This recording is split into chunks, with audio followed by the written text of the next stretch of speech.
Every one of us goes through grief, big or small, sometime in their life.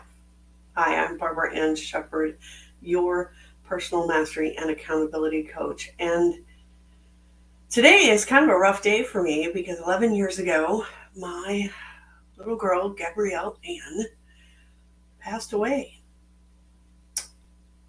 She had 24 hours on this big, beautiful green and blue ball. And reflecting this week as I spoke about her, posted about her, thought about her, and many things this week, it really hit me this morning that we can use grief as a catalyst, or we can use it as a 10-ton block that we can plunk in our way and proceed to not do anything. Now, grief is an interesting thing. It comes in waves. Sometimes it's very soft. Sometimes it can be like a tsunami wave coming in and pounding you because it seems like it comes out of nowhere. There are many things we can do to help use grief as an awesome catalyst in our life.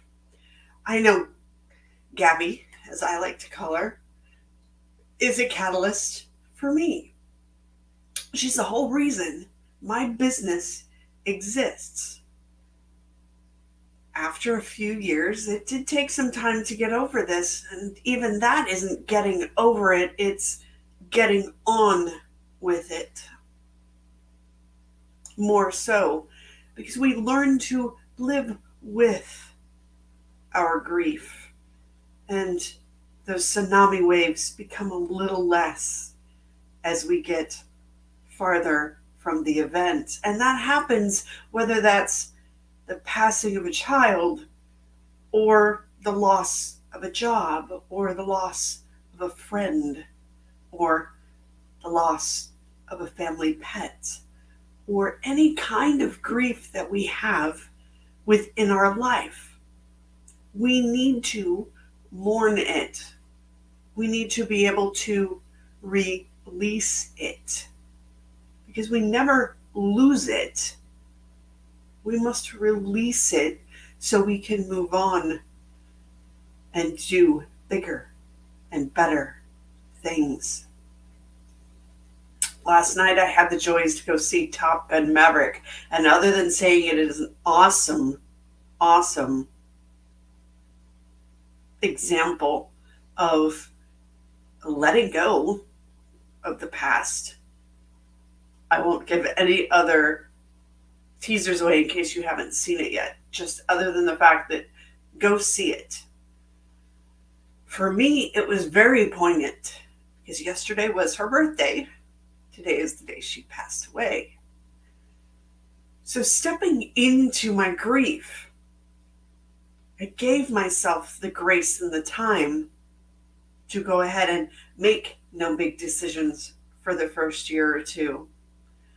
Though it started hitting me fairly early that for a newborn, she went on to help countless people, to the point where I don't know the number, because there's 8 babies and immediate families that she helped immediately because she was an organ donor.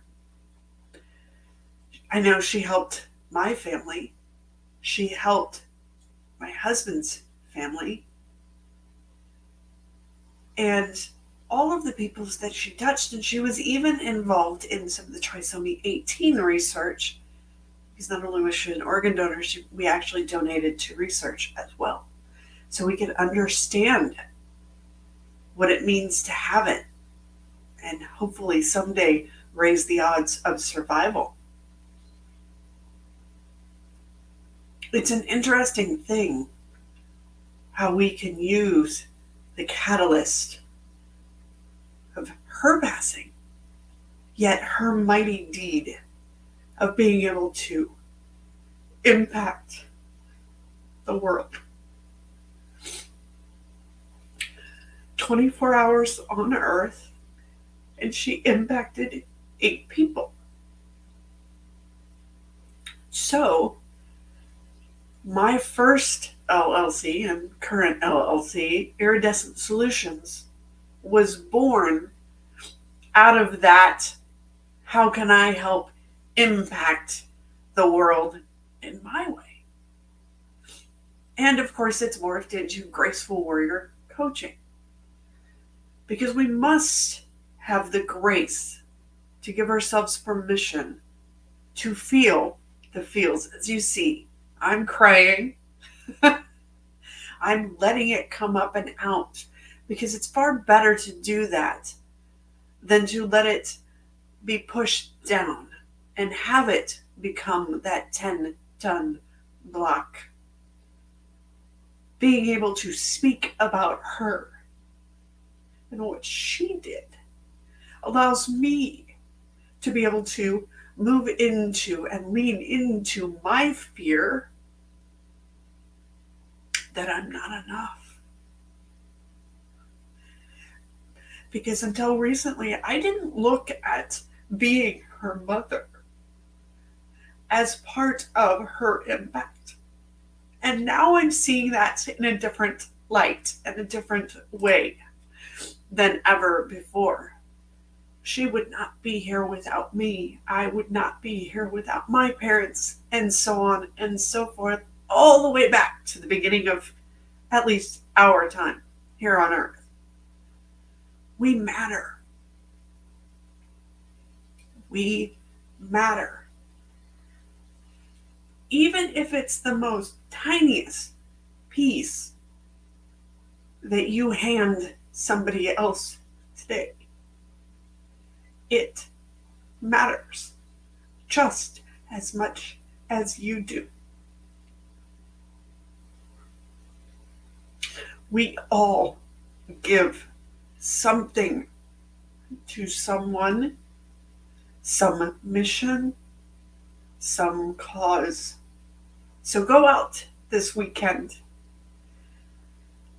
Squeeze your loved ones and let go of some of that grief so you may get on with life and do the great things and move into the new and improved future. You are amazing. You're wonderful. You're enough. You're worthy. Move forward with grace. Find your edge and move into your leadership style, your way of doing things, and do it unapologetically. And become a beacon of hope for the world to do their thing too. We need that. We need it. Take your small daily griefs, frustrations, fears, doubts. Use them as the darn building blocks of your future. And stop building somebody else's own. Somebody else's. I mean, really. Having a hard time talking. So today and this weekend, move into your version of success, your version of leading your life, your version of the graceful edge, your version of the ultimate life here on earth. Use your grief as a catalyst, not a 10-ton block. Because there's so much out there when you step past it, step into it, step with it. All right. I will see you guys on Monday.